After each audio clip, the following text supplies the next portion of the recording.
Alright guys, welcome back to Formula 1 news with Lando Norris retaking the lead of the championship. The question everyone wants to know the answer to is, where has the pace of Oscar Piastri gone? McLaren believe they have an answer to it. They believe as a result his pace will come back in the upcoming rounds as we get closer to the championship decider. But is that really going to happen? And do these explanations really give the entire picture? Very much interested in your thoughts in the comments. Hit the like button if you enjoy. Subscribe if you're new as always. Interesting stats. It's been 2012 the last time that we had a change of championship leader in the championship in the last 5 rounds. Charles Leclerc got to 50 podiums. A few other interesting updates to mention from yesterday's Grand Prix. Just firstly, I wanted to go through this. Yes, Carlos Sainz pulls the car into what was pretty safe position, and it's unlikely a car is going to collide with this given the way that the circuit is laid out.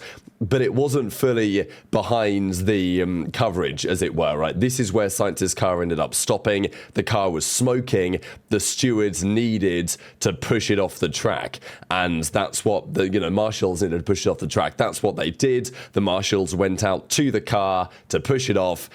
It was a virtual safety car. I think that's perfectly fine. We talked about it yesterday. My opinion was at the time, I can understand why they made that decision. Yeah, did it rob us of what would have been a sensational final lap? Sure. But I can understand the decision at the time, and I think it's become increasingly clear in hindsight that it probably was the correct one. What wasn't correct is what they did earlier on with the Liam Lawson incident, and that will be discussed, I'm sure, in the coming days. Quickly on Yuki Tsunoda, because Red Bull, it seems, are going to push back their decision. Difficult race for Yuki yesterday. Sacrificial lamb on the mediums. Did a decent job holding up Piastri for a bit of time. Then he had a 12-second pit stop, finished just outside of the point. So that was unfortunate for him, but of course, no points scored on the day. Marco says, though, that they're not going to make the decision yet. They need to see how the championship plays out first and whether Yuki can have any part to play in that. Of course, he'd have to qualify higher up if he's really going to have any impact, you would think, on the standings in terms of where Max can finish. But it's a key point, because if Yuki comes good and somehow helps Max win the title by crashing out Lando and Oscar on time to time, then maybe they'll keep him in the team for another year, I suppose. Let's talk Hamilton and Russell and their frustrations with the FIA decisions yesterday, because, look, I've defended them on the virtual safety car stuff. That does not mean the stewards are past criticism. Vasseur says the penalty for Hamilton was harsh. I can understand why the penalty was applied. What I struggle to understand is why there were not other penalties applied during what happened in a hectic first few laps of that Grand Prix. Hamilton said after the race, "I'm very disappointed with the FIA. He, as in Max, also went off the track and there was no penalty. I don't think I'll get a podium or win this year," he says, with the way that things almost seem to be conspiring against him. Hamilton says, "Ultimately, I feel very let down by the governing body. It's double standards, as you can tell. It is what it is." Now, I think Hamilton has a point. I think a lot of the racing with Max was kind of just racing, so it feels a little bit unfair that Hamilton gets heavily penalised for it. What I think, though, is worth noting in greater detail is the opening corner incident. George Russell puts this on his Instagram. Turn 2 and P3. Wow, nice and clean and tidy, right? Staying on the track. But by turn 3 or turn 4, whatever, he ends up 6th because of what happened at the first corner. Russell says, "I struggle to understand how 3 drivers can cut the track and just continue with no penalty. In life, if you can risk everything with no consequence, then you'll do it. But it ends up punishing the people who are driving properly," he says. And, well, Max Verstappen was asked and said, "Well, that's not my problem, is it? Unlucky, lads." Max went for the mega sender out the outside.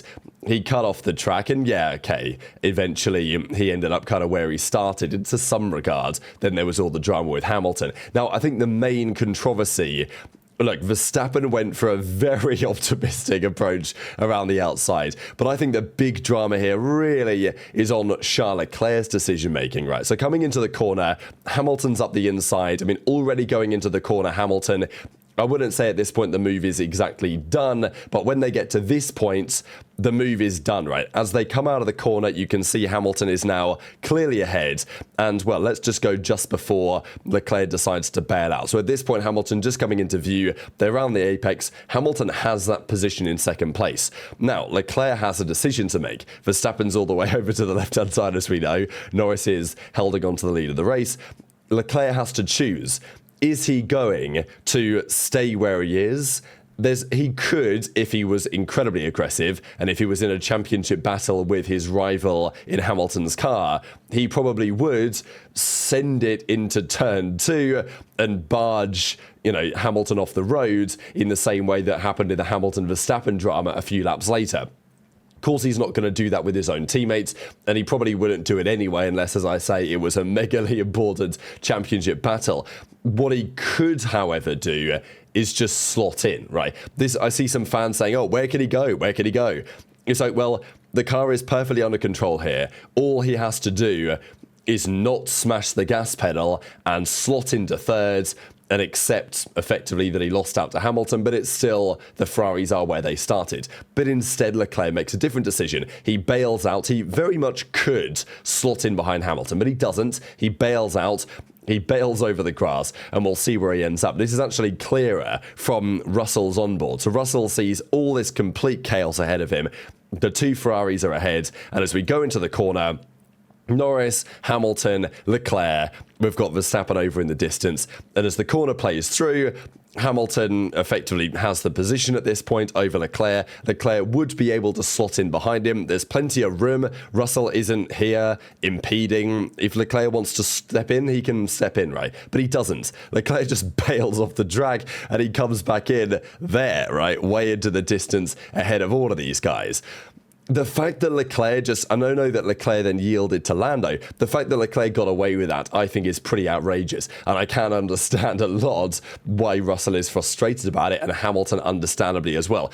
What is the appropriate solution to this? Because the drivers, and Hamilton said this after the race, he was like, look, the FIA are incentivizing us to do this, right? This is what I will do. If you're not going to get punished for doing this, why not just do it? Just first lap of Mexico, send it. So I think, unfortunately, the only good solution here, unless the stewards can hash out what really happened, where there was no further action for Verstappen and for Leclerc going off track and very much arguably gaining an advantage in the process, the conclusion is this grass has to go and you have to put gravel here instead. Yeah, it looks all pretty, but if this was gravel, not grass, the drivers wouldn't be doing this, right? So it's something at least to think about over the coming rounds. Just one final thing to mention on Mexico.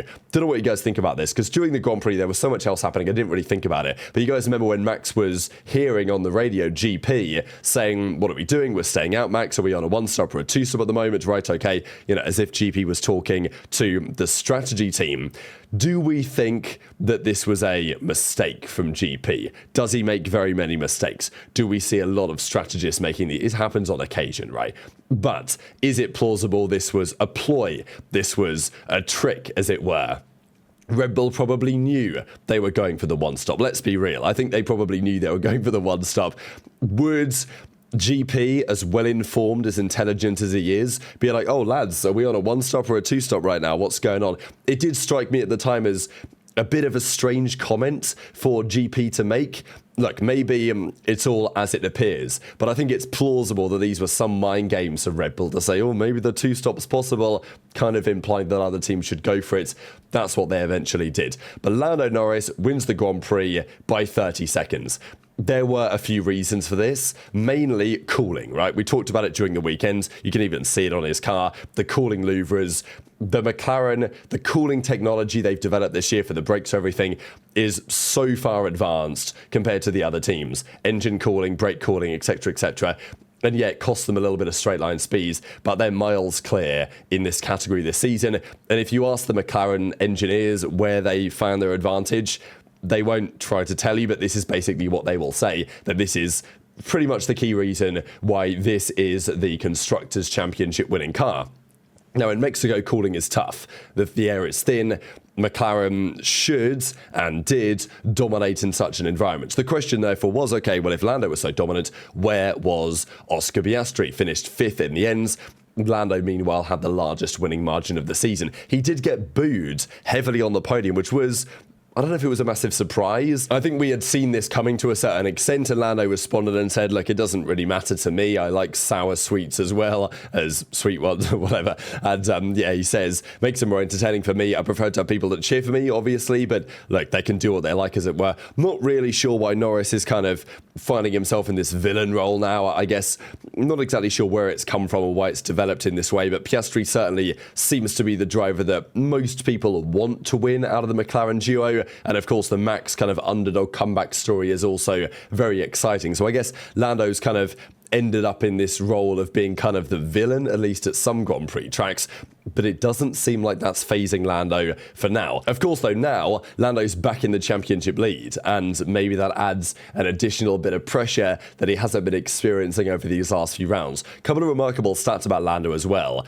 And you might say, oh, this is whatever, like it's just a weird statistic, but it is nonetheless pretty interesting that he is the first driver ever to score his first 14 pole positions at 14 different Grand Prix circuits. Now, of course, nowadays there are more Grand Prix tracks, so this becomes more doable. He actually broke the record in Spa, but now he's got to 14. These are those 14. And, well, first one, of course, Sochi 2021, as we know. Notably enough, he was on pole last year in Interlagos, and he was on pole in Abu Dhabi. So, just hypothetically, if this streak was to continue, that would mean somebody else but Lando on pole in Interlagos, and then potentially he gets pole in, let's say, Qatar or something along those lines. The same is also true for Lando in race wins. He's actually tied with Schumacher with 10 in a row at different circuits, starting, of course, with Miami last year, then winning all of these. Of course, didn't win Interlagos last year, so that could extend it. Didn't win a number of those Grand Prix towards the end of the season, apart from, of course, the Abu Dhabi finale. But the question for many is, where was Oscar the last couple of weekends? Look, Baku was an absolute unmitigated disaster. That was just a shocking weekend from Oscar pretty much in all regards. But even then, the key talking point of this championship has been, where is the pace in Austin and where is the pace in Mexico? Now, those were Grand Prix circuits where Oscar struggled last season. So maybe on some level it shouldn't be a monumental surprise that he's struggling here again. It just is kind of surprising in the context that he's been right there with Lando basically all season. And then at the end of the year, the gaps that we saw between the two drivers last year at those circuits magically, reappear, and that's where the questions come in. Now, I think there's also an argument to say Lando Norris has dominated his teammates for the last 4 years, basically. And last year, he dominated Piastri, 20-4, qualifying head-to-head. Race pace was dominant against Piastri, generally speaking as well, certainly towards the end of the season at some of these similar circuits. The question maybe could also be, look, people are going to have conspiracies on both sides. You know how this is. It's Formula One, right? And we'll get into some of that in a second. But I think there's also an argument to say that it was a surprise that Lando was on, or even slightly off at times, Oscar's pace this season, because it felt like Oscar made a massive leap forward at the start of the season, but arguably that was Lando taking a step back with the challenges that he has with this car. And over time, that has now moved slightly in Lando's direction. Now, does that mean the car has developed in his direction by the team's choice, or is that simply Lando giving feedback to his side of the garage and finally they're getting it towards a car that he prefers? Because Lando says in the Singapore debrief, we sat down for half an hour and he told the team, look, this is what I need from the car if I'm going to win. Now, what have they done to the other side of the garage? That is a good question, right? But we know that earlier in the season, Lando adopted a different front suspension layout. They brought an upgrade or a change. Oscar stuck with the old one because he preferred that for his style. Lando went for the new one. He preferred that for his style. And look, maybe we get to certain circuits where that actually proves to be something of an advantage. That's possible. But also, Lando just maybe getting more to grips with the car now, and we're seeing that underlying pace advantage that I feel like Lando has always had in this battle now is coming to the fore again. It's an argument anyway, because, as I say, the last few series, Lando has dominated his teammates, and yeah, that was a struggling Ricciardo and then a first couple of years Piastri. But there's also an argument to say now, why was Lando behind at a time rather than why has Oscar's pace magically disappeared? But there is probably more to it than that. And the question for McLaren is to say, well, why is Piastri off the pace and how do they help get him back to the pace? And is there more going on behind the scenes? Because Oscar said, I'm driving the same way as I was when I was winning. Nothing's different, but the lap time now is simply not coming, right? The numbers aren't adding up. And, it was a very interesting assessment from Oscar because it kind of did imply that there might be more to this, right? Now, again, what would McLaren be doing? Like deliberately sabotaging his car or something so that Lando, the golden boy, wins? You know, it feels a very, like, those type of claims require some quite substantial evidence, right? Whereas I think the evidence is more likely that Piastri just struggles on these circuits for various reasons, and Lando has found something in the car lately that's helped him deliver greater performance. Because, I mean, Lando's performances the last weekends, like, gotta say, have been pretty sensational in terms of his execution as well and his confidence in the car underneath him. That does not seem the same way for Piastri. So, also, the thing for Oscar is that he's kind of struggling mentally now because he's like, well, how do I wrap my head around this disappearing pace? McLaren, however, have their explanation. Andrea Stella says that McLaren adapts better to Lando's driving style at certain type of circuits. The idea is that on low grip circuits, dustier circuits, we saw the dust in Mexico, we saw the dust in Austin, for example, where the car is sliding around more, Lando's natural style is better there, whereas Oscar is better suited when there's more grip and he can really push. The argument here being that Oscar hasn't quite yet adopted that skill set and learned the skill set required for these few Grand Prix on the calendar, and that's caused a bit of an issue, right? So Stella says, it's good for them to confirm that we've got the best car, as it was in Mexico. It's important for Lando, but obviously with Oscar, we've got to review and recover positions because this was after qualifying. Our two drivers are normally separated by just a few milliseconds, by a few centimeters in the race. So it's unusual to see the difference. I think in Austin and here, the conditions are such that the car slides a lot, and that requires a particular familiarity, let's say, with the car, with the way it's pushed to the limit, something that perhaps Oscar still needs to work on a bit. And with such tight margins, it's easy to pay the price. It's something we've got to review with Oscar. When the tyres are worn and the car slides a lot, that's the ideal environment for Lando, whereas Oscar is more of a driver who needs grip and likes to push the car in a certain way, which, doesn't really say much. But, I think it's interesting the insight that Stella gives. We mustn't forget that Oscar's in his third year, but he's a driver who learns at lightning speed. So that's McLaren's explanation. Of course, they're not going to say we're sabotaging Piastri. Do I think they are? No, it would require a lot of evidence for me to believe that could be the case. Stella's explanation definitely makes sense to a certain degree, but I think the implication of his suggestion is that, okay, when we go back to other circuits, it's going to be a different story again. I think that will be true to some degree, but I also think there is a mental component here, right? Piastri has just seen a substantial title lead and considered the 80% title favourite not long ago, slip down to when he is he's obviously in the conversation, but now Lando's the clear favourite and Max is chasing Piastri down very rapidly indeed.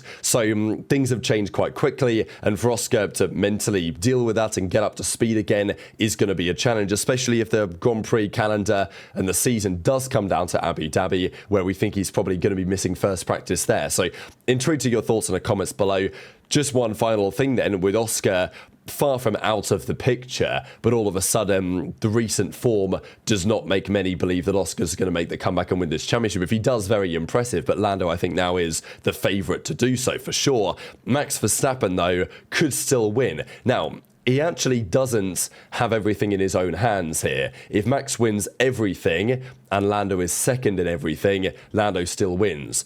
But Lando, if he finishes off the podium in Vegas, if he's fourth in Vegas and comes second everywhere else, then they will tie and Max wins on countback in this hypothetical scenario. So how likely is it? That's a good question.